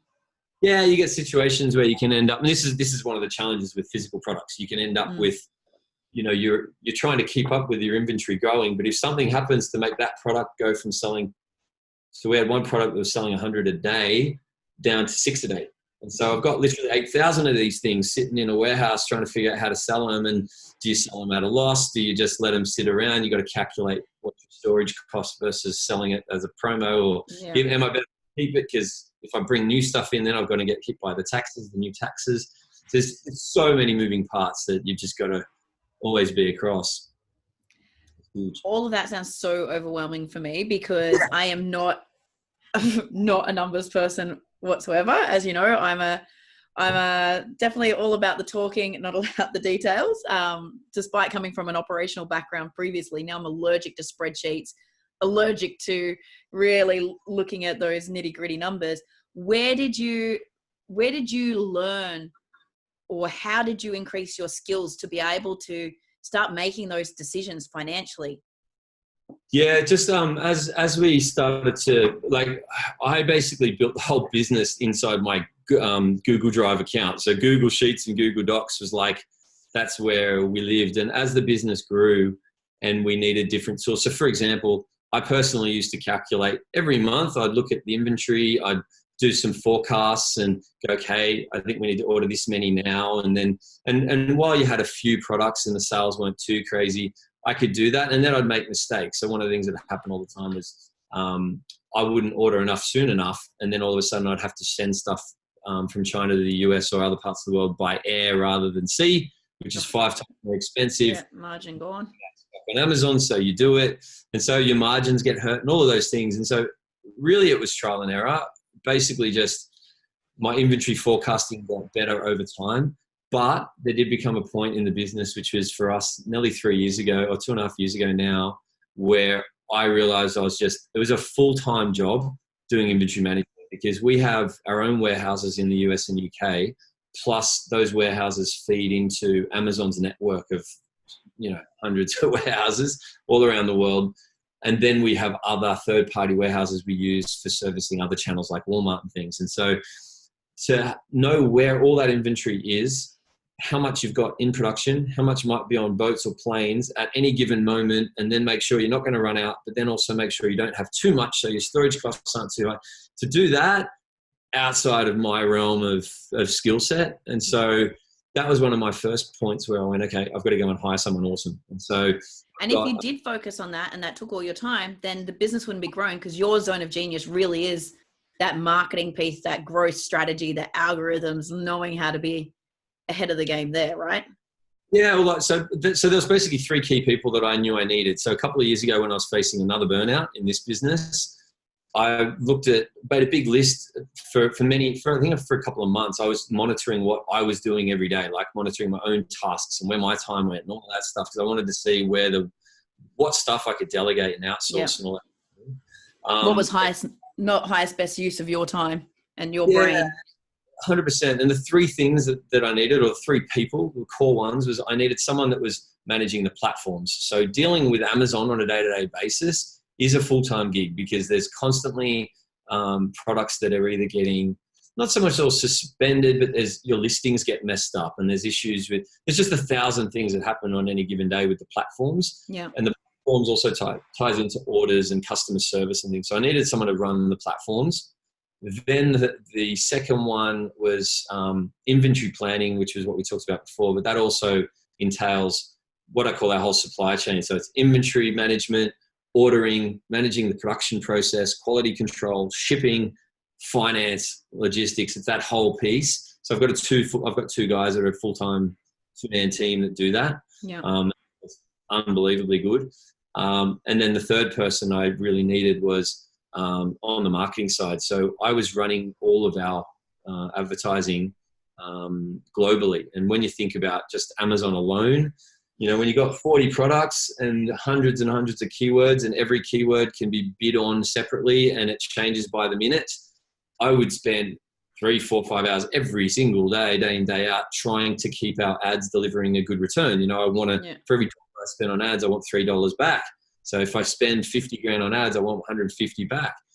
And to make that happen and not have big losses and big wins was so hard to manage on my own when I was running the rest of the business. So I actually outsourced, and we still do now, to a really good marketing agency in the US that run all of our advertising, and they've got software to help all of those bids and budget rules.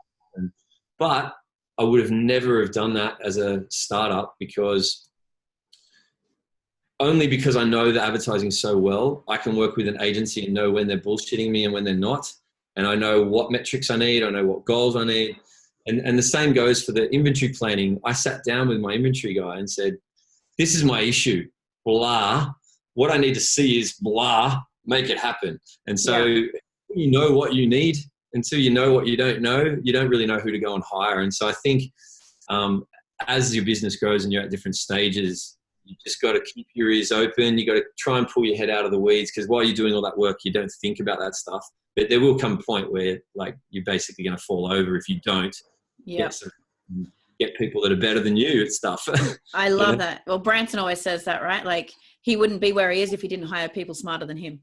So I was actually coaching someone just the other day. They wanted to, they're looking at launching a physical product into the surfing sphere. They've not run a business before, was going to hire a product innovation team who help do everything. I said, well, you won't know if you're going to get taken for a ride. You won't know what they're selling you or what they're doing if you don't actually go and do some of the legwork first. At least, like, you're just looking for the easy out. You've got an idea. You fucking think it's a great idea, and you're just hoping to give away either a little bit of equity or pay some cash and offload your responsibility.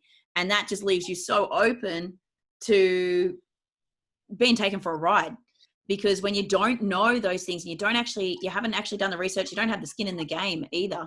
It just exposes you too much, and it's just not a good idea, is it? No, there's just, with any business, if you haven't done it before, you kind of just need to be, if you're not willing to do the work, I guess if you're not willing to put in those hard yards and do the learnings, you have to be very lucky to fluke it, to hand it to the right people. And no one's going to love it like you will. No one's going to put the effort in like you will.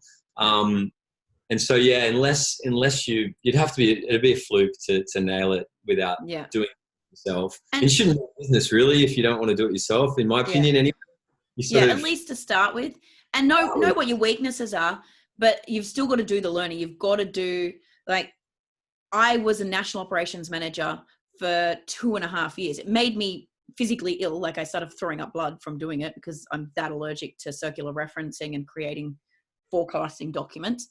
But there is no way I could coach a business around what they need and how to run a forecast, how to run the metrics, how to do the vitals, and how to do that stuff. Or know when I appointed a virtual CFO, what I needed to see in that data without doing that slog first. Yeah. Did I need to do it for 2.5 years? Probably not, but for sure you can fast track stuff, like especially now, like, and using the e-commerce example as well. If I just said Shopify, for example, or even around Amazon now, there's a whole ecosystem of plugins, apps, softwares, tools, basically, that you can use for anything that you want. Because if you're like, I'll find myself going, it would be great if there was something that would help connect these two bits together. And then sure enough, it's out there. If you've thought of it, someone else has it there. And so you can fast track it. If you learn fast, you can then implement things to take it on. Like I said, we're 5 years in business that's, selling 10,000 products a month, and I can basically not work if I want. I don't. I work because I like working, and I've got big goals for the business. But we can come back now if we wanted. But it is because I've done the hard yards. I've had a few businesses, and I've really spent that time to get a team in place, and then monitor that team and work with that team and coach that team. And it's been a huge amount of work, but it's definitely worth it. Yeah, 100%. Let's just talk about when you took on a coach and what led you to taking on, well, coach or mentor. What do you class him as? Yeah, well, look, I think we might have even spoke about this once before, Jay. But for me, coach, mentor, whatever you want to call it, it's all the same thing. But the way I've always approached that is I go after a specialist in the particular thing I need at the time. So I'm not big on a general business coach that will coach me in everything from accounting to marketing to, because I find a lot of those more generalist business coaches, they're more there to be a bit of an emotional support for you as well. And that's cool. A lot of people need that. I find I don't need much of that. I'm crazy self-motivated. I just don't really need that hand-holding. I'm much more tactical. So for me, when we really wanted to kick ass at just basically double down on Amazon, I went out and I found someone who was just the guru on building Amazon businesses, paid him a shit ton of money for a 6-month period. We doubled our sales, lots of learnings, and then we parted ways, and we're mates now and it's all good. But then I'll turn my attention to something else. So right now, because Shopify is my focus, I joined a mastermind group, which is on optimizing Shopify stores, and involves lots of weekly calls, and they critique your site and they do audits on your site, and then I work with the developers to implement. And so essentially I'm really all for coaches and mentors of any sort. But the thing that what worked really well for me is just working with them in shorter dosages and for what you specifically need at that time, because your needs change. And what I have loved about watching your journey with that is you really do, you go, right, what can I do the deep work on? What's the focus? So you're not like trying to work on 5 different things with 6 different coaches and you're in all these different masterminds and everything. You're like, I am going to master this and I'm going to go deep on this until I've nailed it. And then I'm good. I can move on to the next thing. And you're kind of like logical in terms of what does the business need right now? How can I get that knowledge? But how do you choose who you work? Like, because obviously I'd assume with Spotify, Shopify, that you, Spotify's good too. If you can start selling water filters on Spotify, that could be epic. We can start your podcast. No, but how do you go, like, even Amazon, there's millions of them out there, like saying they coach on this, they do that. Like, how do you figure out what's going to be the one for you? Yeah, look, I sort of, it's funny, this is going to sound a bit woo-woo, but when I sort of feel like I'm starting to head towards needing some support or a new coach or mentor or whatever, it'll generally because I'm having some sort of challenge with a certain area of the business or life or whatever. And I find once you sort of have that realization for yourself that something's, that you need help in a certain area, I start digging. I'll find myself opening emails that I might not normally open, like someone trying to tell me more about Amazon, which I get tons of Amazon email, but I don't even read it anymore because it's kind of, we're past that stage. Yeah. I'm still there in case there's something good that pops up in the future. And so generally what I do is I find that once I'm open or needing something, I find it finds me a little bit. Yeah. Or a lot of things might find me and then I have to sift. But the way that I would sift through and choose things is really hard results. So there's a ton of Amazon courses, if you use that as the example, out there. And there was one the other day, Monica sent me actually a link to it and we had a good chuckle because it was some guy in America driving a Lamborghini. Of course. Only like 18 and it's changed his life, and he was quoting all of his sales figures. But because we've been around it, we kind of also know a lot of that's bullshit. It's either the kid's got a lot of debt or, his sales numbers might be X, but the profitability is really where it counts. And we know how hard it is to get good profitability and keep it in this fast space. Especially in your space, that product-based global distribution. Too many people, I think, get hung up on the vanity metric, that big number, like even getting to the first million, but they get to the first million and it's cost them 1.2. Yeah. So use it, 100%, yeah. And we've been down that road too. I've made those same mistakes. To the point where this year my targets, the first time ever, I've actually set myself a goal of not exceeding our revenue target for the year, but increasing the profitability by X amount. So, and I'm actually even cool if we drop our revenue by 20% to hit the profit number, because basically in our space, you can be super aggressive with advertising so that sales volume and you're staying right at the top. But to be in that top couple of positions, it's so aggressive and expensive that we've actually realized that, hey, it might be better to be in positions 6, 7, and 8 and make more profitable sales, but that healthy profit and way less pressure as well, because when you're the top guy, like we were and still are to a lot of extent, you get attacked. Like people are trying to take you down. It's brutal out there, it's dodgy tactics, people buying products and leaving shit reviews when, competitors attacking you, people making complaints to Amazon. It's a jungle out there. Oh yeah, it's brutal. So with that coach mentor thing, I'm looking for hard proof. So there's some excellent courses out there. Like there's, to give you one example on the Amazon thing, Amazing Seller Machine. And those guys have been around, I think they're up to Amazing Seller Machine number 12. And I've never done their course, by the way, so I can't vouch for the course, but I've done other things with these guys and they really put the effort in. Their content's excellent.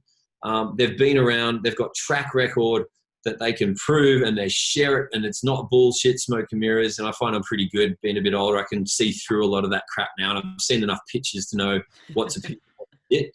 But then mostly what I'll do is often dip my toe in the water with someone. I might do something that's not too big an investment time or money wise, and then go from there. And so with that last Amazon coach of ours, I think I did $1,000 sort of online program and I liked his approach. So then I reached out for a one-on-one session, and off that one-on-one, I asked him to coach me. And this one with Shopify recently, I've found that, and this is actually keeping an eye on the time for you, Jay, but one of the big things lately with the Shopify thing is these guys I really believe in because I've done a lot of different courses with them, but this whole thing around Shopify, at the start, I said to them, I want to make my Shopify store $100,000 a month. Do you think that's possible? And they said 100% yes. And I said, even though we dominate on Amazon.com, do you think we could build our own channel to even get a fraction of what we get over there? And he said, yep. This is a group of guys. Yes, you can. 12 months in, we're struggling to get the Shopify store to grow. And I'm like, and I'm doing everything that these guys are to implement. I'm spending a lot on development. I'm really doing a lot of paid traffic, heaps of stuff. And I circled back to them on this, and they've kind of backed off a little bit in saying, well, I'm kind of competing with myself on Amazon. So to give you an example, if I'm running ads on Amazon and ads on Google, Amazon also run Google ads. And so what's happening is I'm paying a lot of money to try and get people to my website. And then in America, because everyone's conditioned to buy off Amazon, they come to our site, look, shop, have a look around, and then they go to Amazon and buy our stuff. And so I'm paying to get the sale for Amazon, which then just doesn't make any sense. And so I guess where I was going with that this mentor group, what I've ended up having to do with them is go next level with them. So I said, I can't just be in your group with hundreds of other people because I've got a specific case here. So I've now paid them for a next level of audit and focus with them. And now we're starting to see some real results. And so, dip my toe in, but then if I believe in something and they can prove that they've got the goods and I see some result or I see that it can get there. And we're just, I guess to wrap up that one, that's kind of given us a big direction in where we're heading this year. So what we've learned, and we've taken on a new marketing agency to help, is on Shopify, we discovered that, there's so many other countries around the world that we could be selling to at a higher price who don't look at Amazon where it's so competitive. But we've been so US focused on our own website for so long for a number of reasons. Shipping overseas, different currencies and languages has all been a bit tricky. But now we're really committed to actually growing our store to non-Americans. And for us in America, it's all about Amazon. Other places it's Shopify, and that's a huge shift for us. I wouldn't have got that unless I was part of this group and I was going after the mentor. So you do need, especially when you work like I do, like pretty much on my own in my little box with my team, you need to get exposure to other people's influence and input. Otherwise, good people. If you listen to every guru out there, then no. But if you're really selective and you get the right people, that can definitely fast track your business. Yeah, 100%. Now, you and I actually met at a business course when we were both doing the Entourage. So, oh God, how long ago? So a while ago now, right? So you then picked up that it was important to get education and seek business advice quite early on in your life, because you're only 30, you were before 30 because we had your 35th birthday at my house, I think. Yeah. It must have been when I was around 30. It was the early stages of my other business, Yeah. But what I found, especially in Australia, is a lot of businesses, especially like trades or services, people that have come from a profession and then gone out on their own, they tend to just be trying to do it themselves. And I understand their fear of going into the group masterminds and things like that, but they're not, there seems to be a little bit of an aversion into seeking out the advice. Why do you think that is? And what advice would you give those people? There's probably, for some people, there's for sure ego involved with that. There's a, especially if people feel like that they know what they're doing already and they just want to go do it. But probably the advice I'd give, things like mastermind groups, conferences, there's so much of that stuff out there that you can go and do. And I probably went through a stage in my life where I did quite a bit of it. Now I actually really don't want to. I don't actually like going to big events with big groups and all of that stuff. And there's a lot of rah-rah and high fives and group hugs and stuff. I'm not really into that anymore. Whereas, and I guess it's just, I'm at a different stage. We used to stand on a chair and chant, remember? Yeah, so that's what I mean. It's not like I haven't been there. I've done all of that worked for me at that time. But I think if you're someone who has an aversion to, I guess, getting help, really you have to ask yourself why. Because if you want nothing more for your business to succeed, you just got to leave the ego at the door and do whatever it needs to take to make that happen. And in most cases, you need help with something. It might be fine with the core part of the business, but you need help with the back end, or you're good with the back end, you need help with this part, whatever it is. I think people probably just need to get out there and do it. I think it's probably also because of the people that get buried in doing the work. that it does take a bit of work to go and find someone, and then the time to do that type of thing when you're in especially the early stages and you're just, there's so much to do at all the time and you're working around the clock. It's pretty hard to make that, allow yourself that time. It gets easier further along in the business. Like I can now take, whatever time I want to go do things like that, but it takes time. What about ROI? Like if you think back to maybe some of the first, like when we were doing the Entourage, I don't know, it's probably like $13,000 or something for us to opt in. And I'd say at that stage, cash flow was still a bit of an issue. How do you justify, and what have you found be the payoffs when you do invest a chunk of cash? I think this is why I really like to go get mentors for something that I really need at that time. Because if I'm going to put money into something, I want that return. So to give you an example, Monica's someone who loves to, she loves to study and research. And so she's forever buying courses about all kinds of stuff. And it's cool because most of the time Monica's not spending a lot of money on this stuff. These are sort of lower value. But what ends up happening is Mon kind of, and she'll kind of admit this herself, she doesn't finish a lot of these courses and then often doesn't get the time to implement any of it. And that's fine because you spent, let's say, a couple $100 on an online course. That's fine. But when you're in this business space, if you want good people, you got to pay them. So that Amazon guy that I was telling you about that I was coaching with, he was $1,500 US an hour to talk to him on the phone. And I was talking to him a couple times a month. Big investment, but I knew what I needed. I actually drove the meetings. So even though he was the coach, I was like, I want this. And I kind of ran it like an agenda. And if he started waffling, I'd cut him off because at the end of the day, I'm paying. So it's and you're paying my dime. But yeah. And really, I make sure that's kind of my promise to myself really is whatever I invest in, I'm happy to spend big money on stuff. Even the thing we're doing now with Shopify, some of the development costs involved and what they want me to do, to make tiny tweaks in the shopping cart on Shopify, thousands of dollars later. But I make a change, I test it. Did it improve my conversions? Yes. Okay. Spend more money. And so everyone's got a finite amount of money that they have, whether it's 1,000 or 100,000 or 100. But as long as you can put it into something, do the work, see a result, and then scale up that investment, same as your business. You can't go out and hire a guy who costs $100,000 an hour when you're a startup. But, I think you need to stretch yourself though a little bit like we did back in that, like you said, 13 grand when I was 30 in a startup and all my money was tied up. It was a big deal, but I got tons of value. And for me at that point, it was about having a support network of other entrepreneurs. And I needed that sort of warm hug feeling. Whereas now, that. And that's. Just depends where you're at. And that, it does depend on where you're at. And the value you get from the group learning as well as just the leadership of the group. And when I look back, when I think about it, most of my really good friends have either come from the Entourage or from Mind Valley.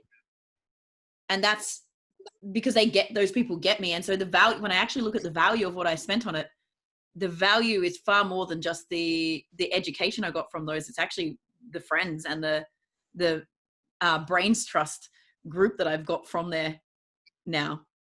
Well, sure.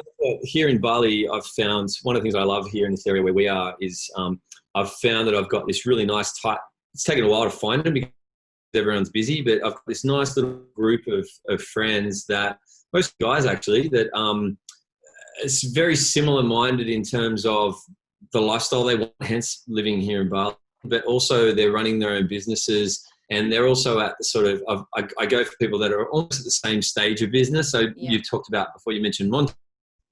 I catch up with Monty regularly. We surf, then we also sit in cafes and talk shop, and he's talking about his challenges. And so I think, like you said, that investment to do some of those things does come back tenfold sort of relationships. But again, that just sort of goes more to just surround yourself with people that are at, kind of where you want to be. 100%. So that's one of the things that I really try to harp onto is like, the sum of the 5 people you spend the most time with. And you got to think about where you're going. And this isn't about like abandoning friendships or anything like that. But if you want to grow your business to a certain level and you're hanging around with people that are either below that or only where you're at, or are not in business and that's your only input, then you're not going to exceed that. It's going to be really hard to push forward. And you need to think about, you know, how are you getting up leveled? How are you getting challenged? Who's meeting you where to take you up that level, and looking at that sum of the five. Have I lost you, Dan? You're froze for a second. I could hear you the whole time, so it's all good. Amazing.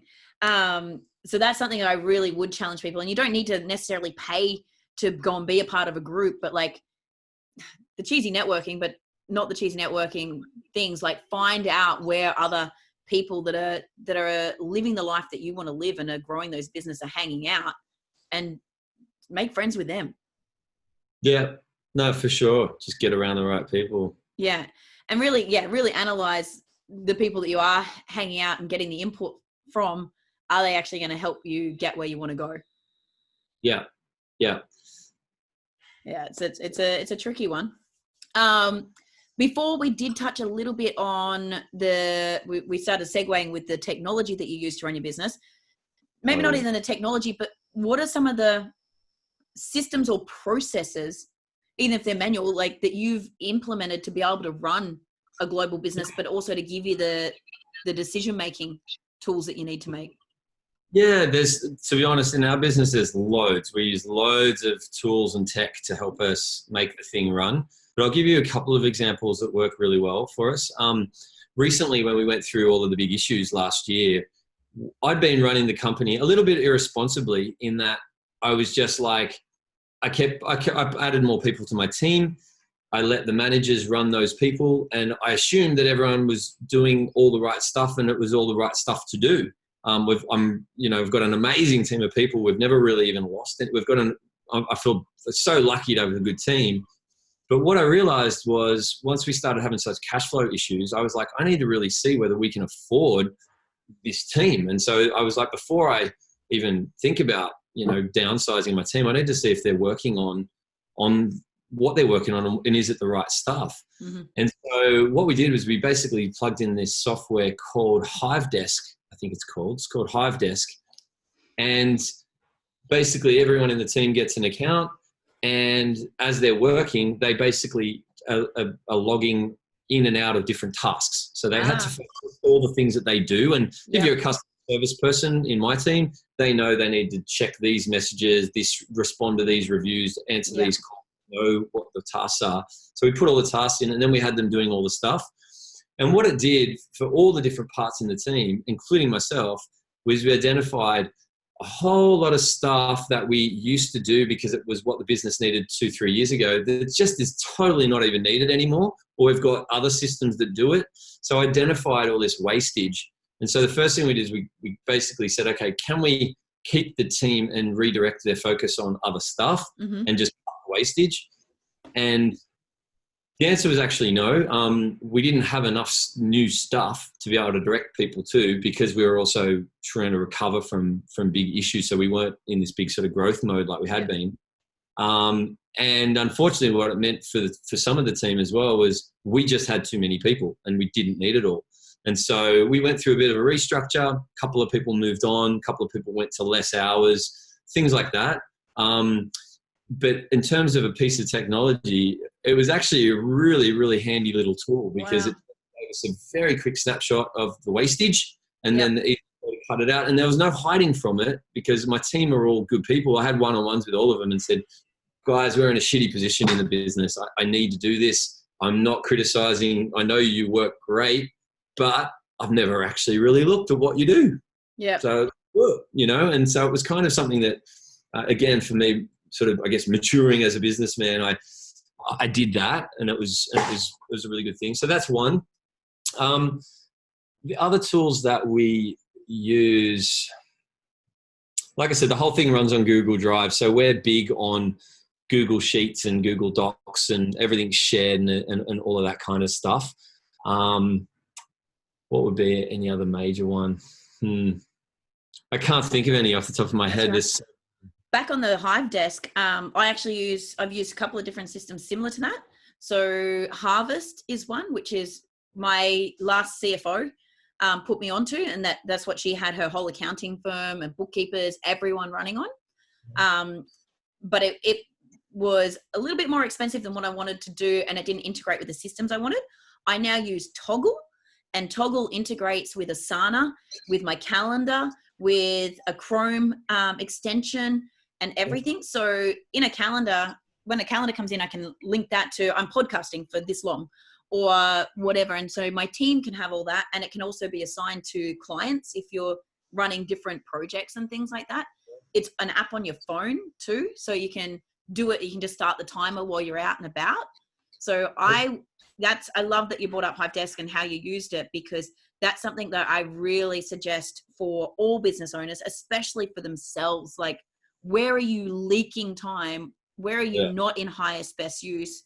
How could you be out? Like, you know, you're spending 4 hours reading inboxes and looking at fucking sales emails from people sending you courses. You don't need to read that shit. Yeah. Right? If you think about what your value is to the business and highest best use of you, or what your hourly rate should be, you can be paying someone, like I pay someone 11 Australian, no, I have I have a second assistant that I pay 11 New Zealand dollars to an hour to go through that stuff and only give me the tasks that I can deal with. Yeah. Like, think about how many, like, for the business owners listening, think about how many hours you're wasting that you could be back in highest best use. Like for Dan, when you did that original audit on yourself, when you're going through burnout and realizing that, okay, you could give this to a marketer and this to this and this to this, they're going to be in their genius zone and probably do it better than you. But what did that free you up to focus on? Yeah. And how did that impact the business? Unfortunately, we don't. Usually you don't do these things though until something bad happens, and that's probably how. And this is kind of, I guess, the part of the business learning stuff is, you know, every time we go through a big issue, it usually ends up resulting in some really good lessons and then growth. Because one thing I think I do really well is I do take those lessons and I don't let them happen again. There's a few things that, because of my risky personality, that I'll make. I've made a few mistakes the same time over and over that I go, that's just because of my stupid personality. But for the most part, I take the lessons, find solutions, grow the business out of it, you know, and that's kind of, it's where we are right now. I feel really good actually. Yeah. And I think that's a key thing I've seen with you over the past is, you take the lesson, you actually diagnose it. Like you break it down. You don't just go, oh, that was a shit thing. And you actually go, right, what actually happened? How did it get to that? How did we get to here? How do we not do that? What was the lesson in it? And then how do we iterate and implement something now to get back on track? Because I think a lot of the time people can get stuck dwelling on the shit thing that happened, or they don't really, and especially if it means they have to look at their own, I say everything, like we're a cause for everything. You're a cause for everything. Yeah. And some people don't want to look at when they're the cause. And if you can go back and go, for you can often go, yep, I rolled the dice and I threw it all on black. It's just like, that's what I do. But I've always said I take 100% responsibility for everything that happens, always. And I always have in businesses. And like, don't get me wrong, like last year when this, late 2018, when this big issue happened, it put me in a dark place. Like, it really knocked the wind out of me. I was facing big changes in terms of becoming a dad and feeling responsible for now a family, and Monica not working. All of that sort of I felt a lot of personal pressure there. At the same time, the business basically was just collapsing around me and no money to fix it. And the money's all tight. It was all these sort of shit. How am I going to fix this? And so I did spiral like emotionally and was burnt out and completely went into a pretty dark hole. But I think what people need to be able to do is let that happen, go into that hole, feel like shit, but then get the hell out of it. You know, you have to then dig and go, okay, you've done your pity party. Yeah, get over it, because basically it's then survival. It's, you know, it took us 6 months of what I consider basically survival mode, where any day we could have been game over. All it needed was one more issue and it would have been game over. And it was like that the whole way. And it's only just in this last couple of months that, and there was a lot of creative stuff too, you know, like the negotiating to have suppliers, you know, we had to take on various funding and loans to get through operationally. And there's a ton of really tricky stuff to navigate and things that I don't like doing, stuff that's, is a real grind. But I had to do it. And you do sort of come out the other side of it, but you just have to, go through the shit, feel bad about it, but then pull yourself out and figure out what to do to fix it, and then to actually fix it. The execution, don't even get me started on that. But people that have all these ideas, it's great, but the execution for me is like 95% of business. You can have best ideas in the world, but if you don't execute, and so for me, that sort of discipline and consistent discipline and action is what success is about. That's 100%. That actually links me back to what I had a thought when you were talking about the coaches and that as well. I got someone ask me a question. They wanted me to teach them LinkedIn, and they asked me if I could guarantee it would work. And I said, no, I couldn't guarantee it, because I couldn't guarantee that they'd do the work, because I wasn't going to be there to do the work with them. I said, I can guarantee that the strategy will work, but you've got to be willing to do this stuff. I'm not going to be there doing it for you. So are you willing to do this work? Because I'd had the benefit of knowing them previously. So I knew that sometimes they could, be shiny thing syndrome and not actually follow through. And it's like, well, you've got to do it. And that's the key thing. Like, you've got to be willing to take the lesson. Most people don't have a knowledge problem. They've got an implementation problem, and actually do it. Yeah. Especially for shit we don't like to do. It sucks to actually make yourself do it. I procrastinate still now on certain things, but not for long. I find the best way to get around that is to just attack the shit you don't want to do first. So for me, 6 a.m, I'm fresh, get the coffee, ignore the email, don't open an inbox, don't go to Skype, don't check any other shit. What's the big shit task I've got to get done? Get it done. Frog. Yeah, eat that frog. That's it. Just do it. So on that, referencing books, I know you've been a big reader as well in the past, like in terms of picking out the book to learn things. What would be your 1 to 5 best recommendations for business owners? Either books, podcasts.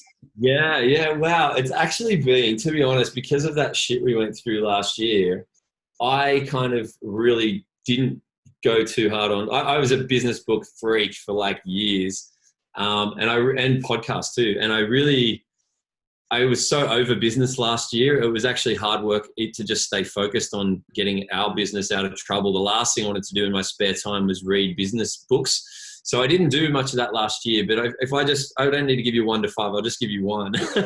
And the book that I'm still reading every single day is called The Daily Stoic. I think I told you. Yeah. It's a Ryan Holiday book. And it's basically just 365, they call it meditations, but it's basically 1 page a day for the whole year that talks about sort of Stoic quotes from Stoic philosophers from way back in the day. Yeah. And then the author basically gives you sort of like a modern day spin on it. And the reason why this one was so huge for me is, there's a million things that books out there on all the tactical stuff. And there's loads of stuff in that sort of self-help realm as well. But what I love about this book is I'm time poor, like most people. I'm not time poor these days. That's bullshit. I got heaps of time, but I make myself pretty busy that I don't want to spend ages reading a book, for example. Whereas what this book does for me, I find, is just gives you this great little perspective on life. It'll either be things about, life's really short, make the most of it every day. And to put it in a really crude thing, but reading something like that for me, first thing, for just 2 minutes, can totally set my whole day up for feeling great about the day and getting into it. And so it's become my Bible this last couple of years, especially because I was on this emotional roller coaster with the business and also personally. And so, I'd recommend it to everyone. It's such a good book. I've got it sitting above me right here is our sort of outdoor deck looking over the rice field. And I have it sitting on the coffee table there. And every morning, wake up, look at the volcano over there, read a page of that book, and then let's do this. And I'm into it. Love it. And I've actually had a number of people recommend that book for getting them centered, getting them grounded for the usual stoicism reasons. But if anyone is interested, Ryan Holiday is an epic writer, and he's got some really fantastic books. And if you're in startup or you're launching a new brand, he has a book called The Perennial Seller. And I think I'm pronouncing it right, Perennial. And it's all about, and it's basically written more at people that are writing a book, but you apply the principles to launching anything. And it's about how do you build the tribe? Because Ryan Holiday does a lot of work with Seth Godin. He's the guy that was behind launching the 4-Hour Workweek for Tim Ferriss. And it's all about the pre-work before you launch. So you've got raving loyal fans and a community and people fucking gagging for your product, service, whatever it is, before you drop it.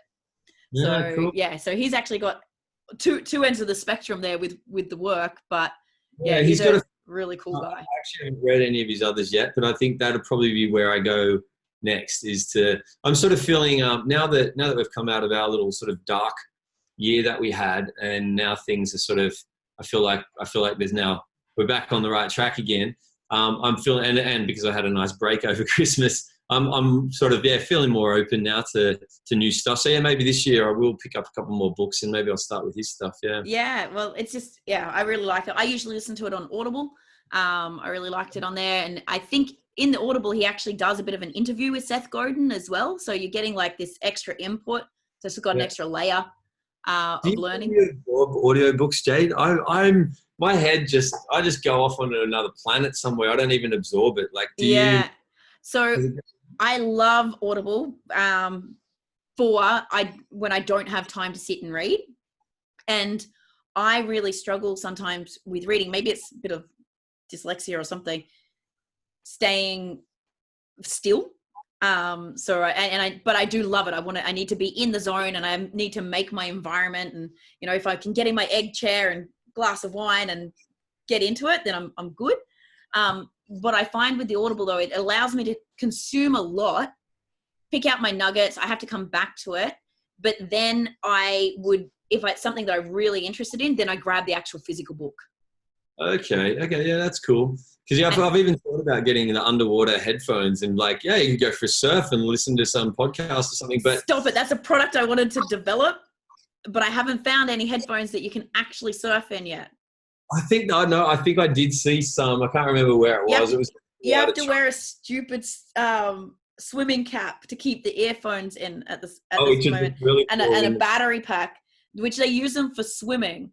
But this was a whole thing. I'm like, oh, imagine you could surf and listen to a podcast. Yeah, the only thing with that is I've over this last few years, for me, this surfing is the sort of, that's my little soul time. It's my meditation. Yeah, it's meditation. It's the last thing I want is some guy telling me his new strategy. That is the only reason I abandoned the idea of developing this product, because I was like, actually, surfing is my meditation, and it's my quiet. If I interrupt that again with more, I get up, I have a shower. While I'm having a shower, I've got a podcast or an audio book going. I do the housework doing that. I then jump in the car, plug it in, it keeps going. It's just nonstop input. Yeah, you're on with that stuff. Yeah, you've been doing that for years. I remember back when, when we were having parties at your house in Sydney 10 years ago, you were playing podcasts while you get ready for work. You've been in that for years. And another thing I have to thank you for, you were the very first podcast I was ever on. Oh, okay. Yeah. My one that I did a few years. Business Rocks with Dan Carlin. Rocks. Yeah. It's one of those things that I actually, in a past life, my sort of first, job was I was trained as an audio engineer. So I kind of have a audio background, and I still love sound systems. I like audio, and I loved doing the podcast. So what you're doing right now, I think is awesome. And I've gotten so much value out of podcasts myself, but also just love the process of doing the podcast, talking to people, editing, putting it out there. But unfortunately, I started mine the same time we started this invigorated water business, and this business just took off so much, I just didn't have the time. But I would like you. I'm envious in some way. I'd love to get back to it at some point. So I definitely wish you all the best for this one. Thank you. Well, because I love them so much, and back then I was talking to you about doing it. I've had 10 different plans of what my podcast would be, and I have all these different ones I want to do. And then I was like, what do I love most? Surfing and business. What do I want to do more of? Surfing and business. Fuck it, I'll make a podcast about surfing and business. Well, yeah, we can talk about it later, but there's no shortage of, I've got quite a few surf buddies around here there's so many guys that you see here in Bali that are such unassuming, disheveled looking characters that I see at 6 a.m. in the water that have some amazing businesses in so many different spaces and really interesting guys. So probably great people for you to put on this show. I would love that.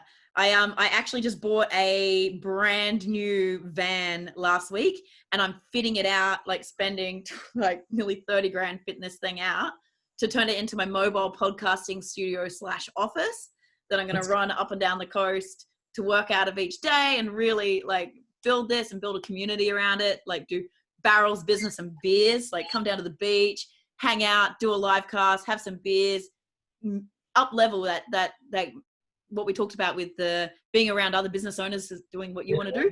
So I want to bring that to Bali too when I'm there. That sounds absolutely awesome. I saw something on it. I was watching like an old episode of West Coast Customs the other day. How much do you love West Coast Customs? Yeah, and on it they did a Jack Daniels van, and it basically a Jack Daniels van to help promote Jack Daniels honey. And what they were doing, it was called something to do with the beats or hip hop, and it was basically a way of finding hip hop talent all around the US. So it was Jack Daniels' sort of initiative, but it's kind of like what you're saying there, and it was really cool. They had this band that would go to different locations, and they'd have people up on stage singing, and the crowd that would gather around. And so, yeah, that's cool. That's cool if you can have a surf community that also talking about how to make money so they can do more surfing. That's perfect. Yeah, and just build that community. So I'm hoping when I'm in Bali, March, April, just to do some local gatherings of barrels, business and beers. So barrels, business and bintangs. There you go. Yeah, no, count me in. I'll be into those. That would be epic. Okay, so we probably should start to wrap. Just a couple of quick fires at you. What would be your like best travel tip for a surfer that also needs to do business on the roll? Oh, good. Yeah. Okay. Surfer that needs to do business on the road. If you can get your own internet access. So for example, here in Indonesia, if you come over here, you'd be better off getting a good couple of SIM cards, 2 different service providers, put both of them in your phone if you've got dual SIM. If not, put one in at a time. And generally you can then travel most places around Indonesia using your own internet, because the internet you get in a little guest house in, for example, Sumbawa will be absolutely shit because it's shared with people plus all the staff that work at the guest house. Whereas if you can have your own little one, that works really well. And what Monica and I do as well when we travel is we rather than using your phone hotspot. That's what I was reaching for. That's better than the one we had, but something like that, which is that. So does that basically, that's your Wi-Fi, but it also. Yeah, this is the Skyroam. So the Skyroam actually doesn't need a SIM card in most places, and you can pay to load it, but you can also insert a local SIM. So I run everything here on my 4G because it's better than Australian internet, and it overrides it while I've got the SIM in and runs the 4G. So I'll bring this to Bali, buy a SIM like you said, and I'll have one provider in this and then another provider in my phone. Yeah, and then but the Wi-Fi on this, and I can connect 5 devices. So the Barrels bus will run off this. Okay, I'm going to talk to you about that later because Mon and I want something for our upcoming Europe trip. The one we had's gotten a bit dated, so we need something new, and you're always up on that. So that's one. The only other one that I'd probably say is having a VPN, so virtual private network, I think it's called, which for an e-commerce business is really important. So what happens here in Indonesia or anywhere else in the world, if I'm here and I go to Amazon.com, the American Amazon, and I search for one of our products, alkaline water filter, for example, it will show me the results based on me being in Indonesia. So only certain products will show up because they're the only ones that ship here. So if I'm looking to sort of check my rankings or all that sort of stuff, or even something more simple like watch Netflix, you need a way of accessing that stuff. So Vimeo is the other one. Yeah. And so basically, doing that sort of surf travel or any travel really, having your own internet and then a VPN connection, just so that you don't have to go to a cafe and say, oh, can I use your Wi-Fi? You just want to be independent. You just want to have it set up doesn't cost that much. And then just, and probably the other one is just, I renew my computer every 2 years just because you want the battery life to be good. You don't want it to be stuffing up when you go away. And I always have a backup computer. So Mon and I've got 2 old MacBooks that sit there charged, ready to go, just in case our new one stuffs up. Yeah, I was about to sell. I've got a MacBook that I had signed by Gary Vee. And I was like, I don't need this old MacBook Air. I'll just sell it. And it's got Gary Vee's signature on it. That'll sell. And then I was like, shit. Last time I was running a conference, battery went down. Like, it was so handy to have. I'm like, nah, for the couple of $100, just keep it. Yeah, even if it's that extra 2 kilos in your suitcase. Like, Mon and I basically travel with them now. Like, I had a bad experience a couple of years ago where my MacBook just decided the keypad or something decided to mess up, and I was in Norway, and it was like 2 weeks to get the part, and then they had to replace the whole thing, what they call the top case, which is including the keyboard. And it came back and it was the Norwegian one. So I had all the Norwegian characters and the space button. And so then I had to get them to get a different part. And it's a nightmare when that shit happens. Oh my God. Yeah, especially if you're somewhere surf travel. Like if you're in the Mental Islands, forget it. If you goes, you're gone. So it'll take 2. If you're going to carry 6 boards, what's an extra MacBook? Yeah. Just pay the extra, take it with. Yeah, for sure. Okay, so where is your next surf trip going to be? Yeah, good question. Monica and I really love the Maldives. So we've been over there a few times. We went there for our honeymoon on a really decadent one, and then we went back another time. And I know of 2, I can't remember the name right now, the complicated names, of 2 places in that area where you can have on one side of the resort, perfect lagoon, blue water, white sand. That's come on.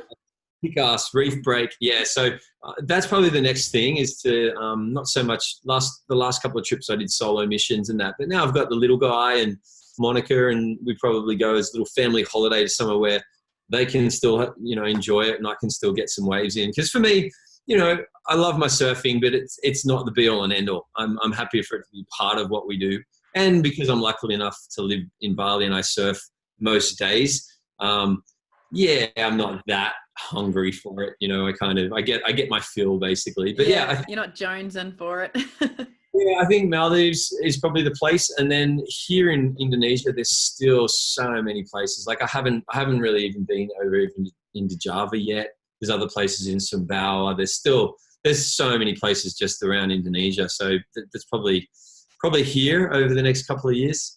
Well, I went to Yogyakarta to speak at a charity there, and they were like, oh, you should have brought your boards across, because apparently there's like this place down there that's like G-Land that you have to go down on this sketchy little scooter and everything, and it's like hidden right down the bottom. It's hardly got any tourists, and it's just yeah. So there's so many hidden gems, right?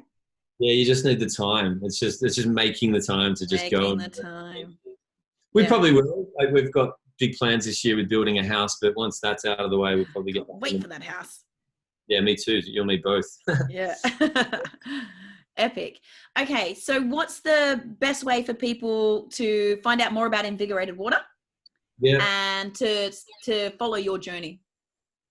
Yeah. Oh, look, the easiest place is our website. So invigoratedwater.com. That's probably the easiest place.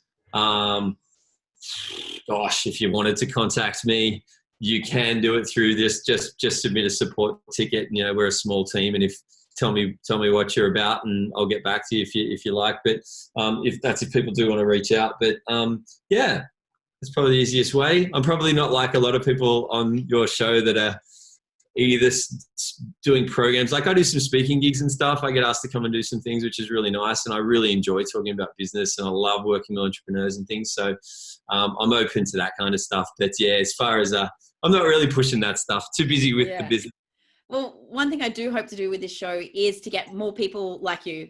It's not about getting people on to showcase their coaching and their course and their everything, although we will bring people that are going to be able to add value like that. I think it's more about real business owners that have done real business, that are in it right now, that can share their in the trenches stories to help people to scale and to live the life of their dreams. Yeah, no, it's perfect. And that's the kind of show that I'd definitely be interested in watching as well. Is because, yeah, you want the real stuff. You want people to be candid. You want people that are going to just share and be open. And I hope everyone feels like that today. You know, I'm always pretty open book with my life and business. Yeah. And so, yeah, I hope lots more people want to come on and do the same thing. Yeah, I do too. I'm really appreciative. We could literally talk for Yeah. hours. Like we've done a whole startup grind thing together where we covered other things. There's so much value in you, Dan, and we may even do a follow-up episode at another stage. I'd love to do something with Mon, and see, like, maybe delve into a little bit more of that couple dynamic, the co-founder dynamic and the product pathway side of things as well. But I just want to say I am just so grateful for having you as an amazing friend, for getting me into my podcast career, for getting me back on a board, and more importantly, for today. Hey there, barrel chasing business owners. Thank you so much for tuning into this episode of the show. What I would love for you to do, if you feel like you got any value or entertainment out of this episode at all, is to leave us a 5-star review and comment below so that we can share the message and impact as many business owners like you as possible. Thanks.